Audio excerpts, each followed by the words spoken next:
Comissão especial analisa a reforma da Previdência. O orçamento de 2020 é aprovado. E ainda, Frente em Defesa dos Recursos Hídricos discute o repasse de verba federal. O Jornal Parlamentar começa agora.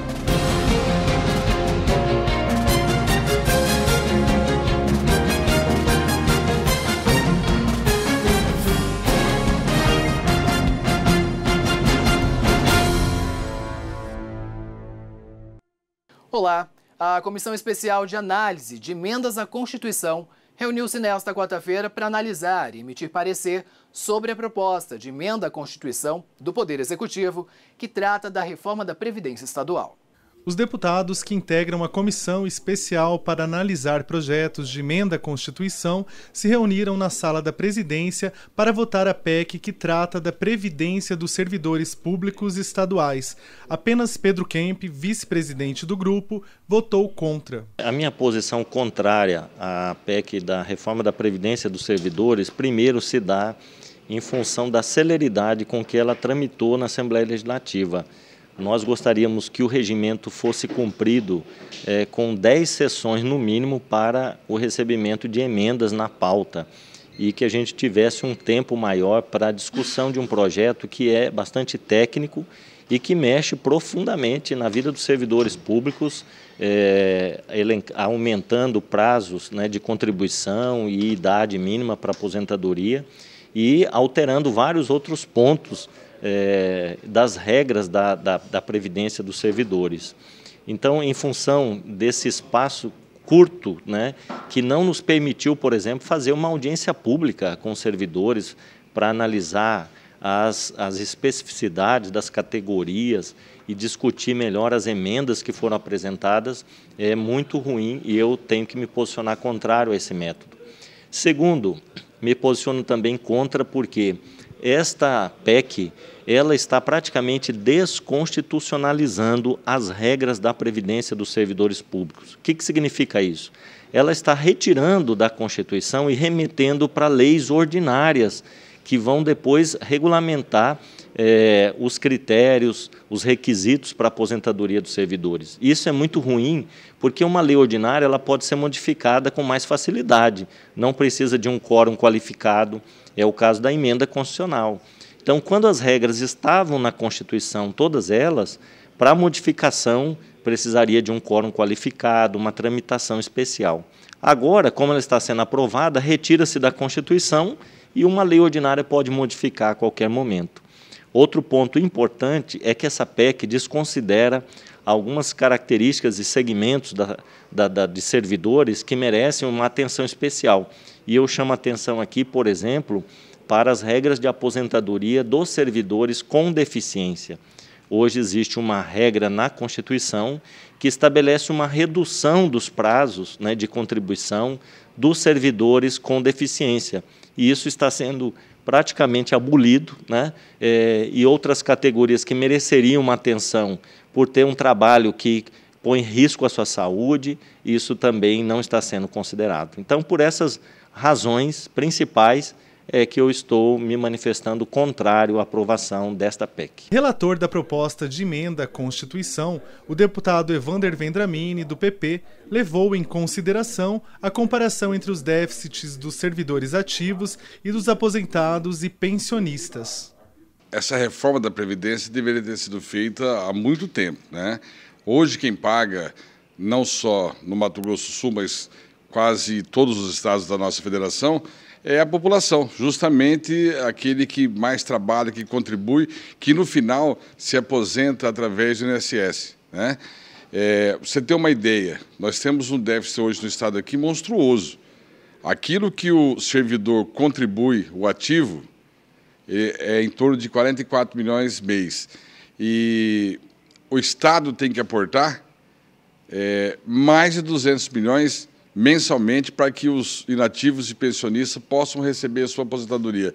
Esse dinheiro sai dos investimentos, sai dos postos de saúde, sai da infraestrutura, de quem trabalha, de quem gera receita, gera impostos, contribui e não consegue receber do governo aquele retorno com prestação de serviço. Então, nós precisamos ajustar. A PEC da Previdência recebeu 26 emendas parlamentares, além da 27ª, apresentada pelo relator, que aglutinou a maioria delas e aboliu outras. Agora, a matéria segue ao plenário para votação em segunda discussão e só depois será encaminhada ao governo do Estado. Na reunião ordinária da Comissão de Constituição, Justiça e Redação, os deputados integrantes da CCJR emitiram parecer sobre 17 projetos. Entre as proposições analisadas pela CCJR está o veto do Poder Executivo ao projeto de lei que obriga bares, restaurantes e casas noturnas a adotarem medidas protetivas de auxílio à mulher que se sinta em situação de risco. Com apenas um voto pela derrubada do veto, o projeto agora segue para a votação em plenário. Eu sinceramente acredito que o governador Reinaldo Azambuja, se ele tivesse analisado com substância esse projeto, ele não assinaria um veto, porque é um projeto muito simples.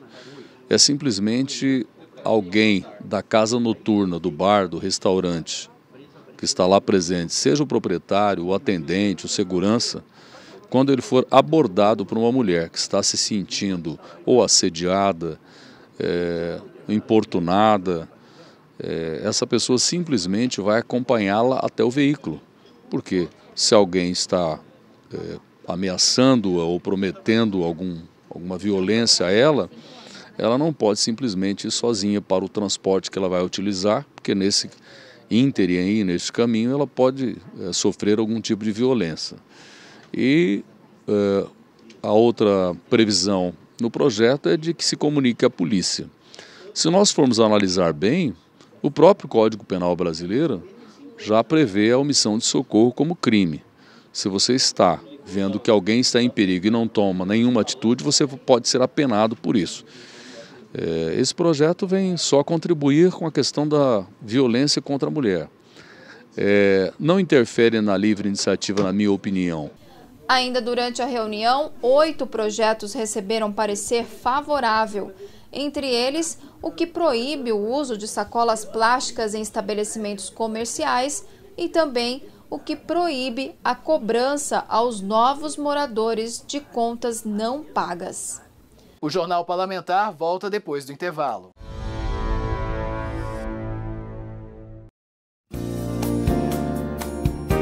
Pensando em quem tem deficiência física e mobilidade reduzida, a Assembleia Legislativa de Mato Grosso do Sul melhorou suas dependências e investiu na comunicação para a inclusão.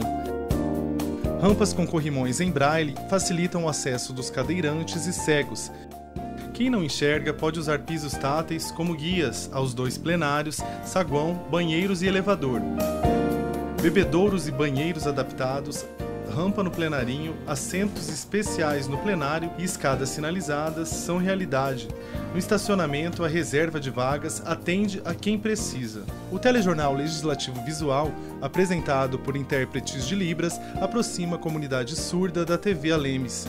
Já o site da casa oferece recursos que otimizam a navegação para os cegos e surdos. Esse é o programa Alemes Acessível, mostrando que não tem progresso sem acesso.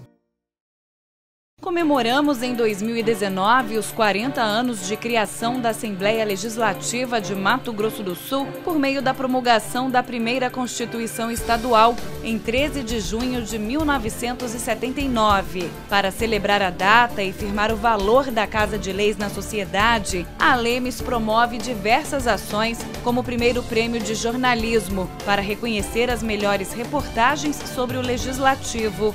O protocolo de intenções da Assembleia Legislativa Mais Sustentável põe em prática as campanhas Papel Zero, Chega de Plástico e Energia Limpa. O plantio de árvores reforçou a sustentabilidade nos 40 anos. A casa coordena também projetos de separação de lixo para coleta seletiva. A Alemes está no Parque dos Poderes, em Campo Grande, numa das maiores reservas naturais do estado, dentro do perímetro urbano.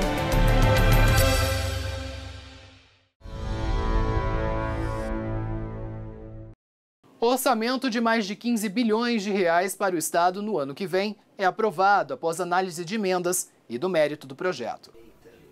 Na ordem do dia, os deputados aprovaram um projeto de lei que estima a receita e fixa a despesa do Estado para o próximo ano. O valor representa 15,8 bilhões, um aumento de 5% em relação a 2019. É melhor você ter um orçamento que ele seja real do que um orçamento de ficção.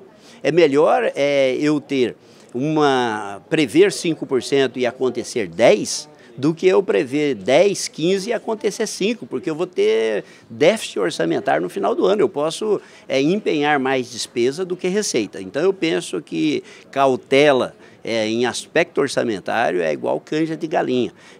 Preciso de tê-las, preciso de ter cautela em relação a isso. Então eu penso que o Mato Grosso do Sul, a maioria dos estados estão repetindo o orçamento e alguns inclusive diminuindo os respectivos orçamentos. Aqui nós temos crescimento. O orçamento fiscal foi fixado em 11,9 bilhões e para a Seguridade Social 3,8 bilhões. Entre os repasses, o Poder Legislativo, que engloba a Assembleia Legislativa e o Tribunal de Contas, terão destinado 612 milhões. No Poder Judiciário, o orçamento será de mais de 1 bilhão de reais, sendo repassado ao Tribunal de Justiça 949 milhões e 497 milhões ao Ministério Público Estadual. Dos mais de 13 bilhões e meio a serem utilizados pelo Poder Executivo, 128 milhões foram reservados para uso em situações de emergência. Ao projeto orçamentário foram apresentadas 138 emendas, sendo 2 rejeitadas. O líder do governo afirmou que o orçamento é fechado e não há como agregar novas despesas. Ele ainda destacou que a infraestrutura teve um aporte considerável. O orçamento ele contempla a saúde, ele contempla a educação, contempla a segurança pública e também o setor de infraestrutura. Eu acho que o setor de infraestrutura, prevendo investimentos do Fundersul, recursos do Fundersul, prevê também que seja um ano alvissareiro com relação à questão da infraestrutura do nosso estado. Na mesma sessão, a tabela de serviços do Detran foi modificada sem ônus ao usuário, graças a uma subemenda. Os parlamentares também aprovaram um projeto que dispõe sobre o Fundo de Modernização e Aperfeiçoamento do Tribunal de Contas. O deputado João Henrique, do PL, explicou sobre os principais pontos da medida. Dentro desse tipo de problema, de multa já consolidada no tribunal, o prefeito, o gestor, o presidente de Câmara, gestores de autarquias ganhará um desconto de 90% do valor total, incluindo os juros moratórios, multa e o principal, que é uma grande novidade. É a primeira vez que se faz um refis dessa magnitude, reconhecendo que o problema era de caráter pontual. Quer dizer, nós não temos aqui um refis que visa ajudar o cidadão, o gestor, o prefeito a quitar a conta porque está em dificuldade financeira. É um refis que reconhece que o envio de documentação atrasada não constitui algo justo para penalizar com severas multas e demais penalidades decorrentes aquela pessoa que apenas não entregou um documento a contento no tempo estipulado. Outra proposta que segue para a sanção do governador é um projeto de lei que proíbe o corte no fornecimento de serviços como água, energia e telefonia nas sextas-feiras, final de semana e nos períodos de feriado. O entendimento que eu tenho é que para haver esses cortes precisa ter um aviso prévio, o consumidor tem que estar sabendo de fato, do risco que ele tem de ficar sem o fornecimento de energia, no caso, principalmente água, e o projeto vem nesse sentido, quer dizer, vem um feriado, na véspera vai lá e corta e deixa o consumidor sem esse atendimento essencial da energia, principalmente da água. Aí você tem lá um ente querido, uma pessoa acamada que precisa desse fornecimento, que não é possível viver ou passar esse período de final de semana no feriado sem esse fornecimento, e você tem esse serviço suspenso. Então o projeto vem para proteger o consumidor, fazer com que o PROCON possa ter maior autonomia de atuação, de fiscalização. A aplicação da Política Nacional de Recursos Hídricos depende da criação e funcionamento pleno de comitês em cada município. A frente parlamentar que trata do tema reuniu-se para debater a efetividade e o repasse de recursos federais da Agência Nacional de Águas, ANA, para esses comitês. A Frente Parlamentar de Recursos Hídricos, que é coordenada pelo deputado Renato Câmara, promoveu reunião ordinária nesta quarta-feira na Assembleia Legislativa. Um dos objetivos do encontro foi discutir o turvamento do rio Betione, que se encontra dentro da bacia hidrográfica do rio Miranda. Maria Helena Andrade, professora universitária, preside o comitê que estuda essa bacia e vai falar agora com a gente a respeito das expectativas dessas discussões. Agora aqui a gente está tendo uma grande oportunidade de fazer uma discussão exatamente no momento que é um verão, né, época de chuvas. Então a bacia do rio Betione tem mostrado com frequência um turvamento e não é só o rio Betione, a gente tem outros rios que compõem a Serra da Bodoquena, como o Formoso, Formosinho, Mimoso. Então a gente percebe que o volume de chuvas agora não precisa ser grande, não precisa ser volumoso, né, para que a gente já tenha um turvamento. E agora nós nos preocupamos, né, enquanto bacia do rio Miranda, e a gente tem dados já que vêm se acumulando ao longo do tempo, e agora nós estamos aqui nessa oportunidade para tentar clarear sobre quais são os reais motivos que essa água vem turvando com tão pouco volume de chuva, o que não acontecia antes. Hoje foi uma frente parlamentar, uma reunião muito concorrida. Primeiro porque nós tivemos várias participações de outros estados. Ocorreu aqui no Mato Grosso do Sul o Fórum Nacional dos Comitês de Bacia Hidrográfica que discute as águas. E nós tivemos aqui o presidente nacional no nossa reunião, onde houve várias interferências, discussões e encaminhamentos como a regulamentação do Fundo Estadual de Recursos Hídricos, que é um ponto primordial. É o alicerce da construção de todas as ações dos comitês que já existem no Mato Grosso do Sul e também um ponto de ações futuras. Então, esse Fundo Estadual de Recursos Hídricos, a sua regulamentação é um ponto que nós batemos o martelo aqui como ponto primordial em todas as ações. Depois, nós tivemos o debate do fortalecimento dos comitês, porque o comitê das bacias hidrográficas, eles estão próximo das ações de proteção à água.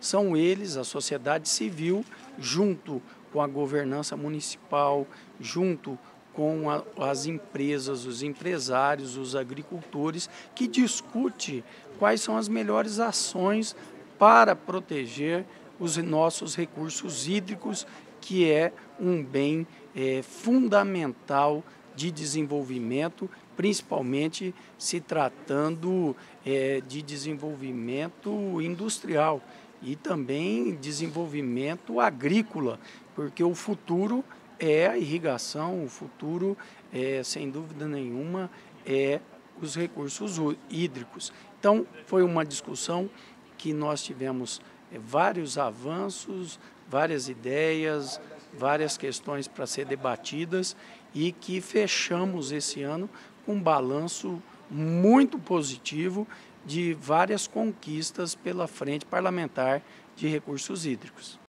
Fica por aqui esta edição do Jornal Parlamentar. Estas e outras reportagens podem ser conferidas no YouTube da Assembleia Legislativa de MS, com acesso disponível por meio do QR Code, que aparece agora em sua tela.